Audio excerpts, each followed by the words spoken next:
La Revolución Mexicana fue un conflicto armado que dio inicio el 20 de noviembre de 1910. Su principal antecedente fue el gobierno de Porfirio Díaz, el cual abarca un periodo desde 1876 hasta 1911, conocido como el Porfiriato. Durante este periodo, el país experimentó un gran crecimiento económico y estabilidad política. Sin embargo, también se profundizó la desigualdad social, la extendida pobreza de los grupos populares y la falta de espacios políticos, las cuales fueron algunas de las causas de la Revolución Mexicana.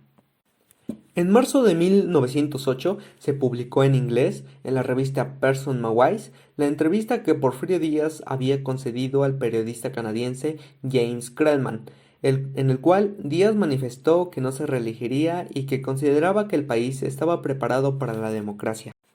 La entrevista causó grandes expectativas y fortaleció el movimiento que se oponía a la reelección de Díaz.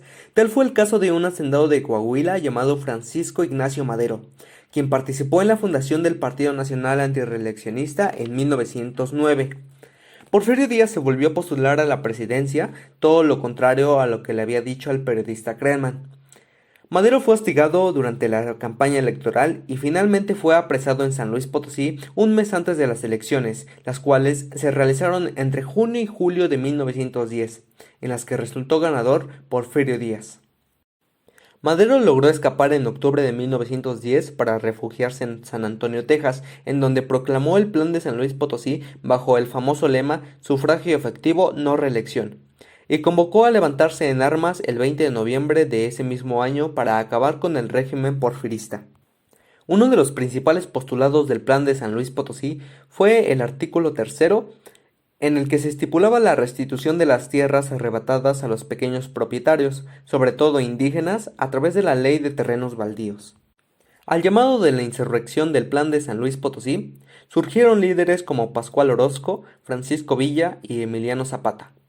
A los pocos meses, el gobierno de Díaz estaba aislado políticamente, con una amplia oposición popular y un ejército ineficaz para combatir a los revolucionarios, por lo que se vio obligado a firmar los tratados de Ciudad Juárez en mayo de 1911.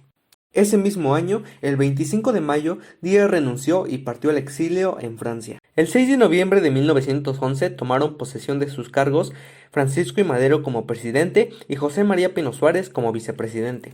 A pesar de los avances, las reformas de Madero no satisfacieron a muchos de los grupos revolucionarios, quienes querían soluciones más rápidas a sus demandas. Cuando terminó la insurrección maderista en mayo de 1911, los campesinos del estado de Morelos, dirigidos por Emiliano Zapata, se mantuvieron movilizados en armas y exigían la restitución inmediata de las tierras usurpadas por hacendados. Madero inició negociaciones con Zapata, pidiéndole el desarme de sus tropas a cambio de comenzar a revisar en los tribunales la situación de las tierras despojadas a los pueblos. Sin embargo, los campesinos zapatistas se negaron y cuando Madero asumió la presidencia, los zapatistas desconocieron al gobierno de Madero, proclamando así el Plan de Ayala, en el cual se exigía la restitución de los terrenos, montes y aguas usurpados por los hacendados, así como la expropiación de haciendas para realizar un reparto agrario en beneficio de pueblos y ciudadanos sin tierra. Con el triunfo de Madero, Pascual Orozco, quien encabezó a las fuerzas maderistas, fue nombrado jefe de rurales de Chihuahua. Sin embargo, quedó inconforme, pues esperaba ser nombrado ministro o al menos gobernador, por lo que en marzo de 1912 decidió rebelarse contra Madero, proclamando así el Plan de la Empacadora. Aunque la rebelión fue sometida en julio de 1912 por el Ejército Federal al mando de Victoriano Huerta con el apoyo de Francisco Villa. Las conspiraciones en contra del gobierno de Madero continuaron.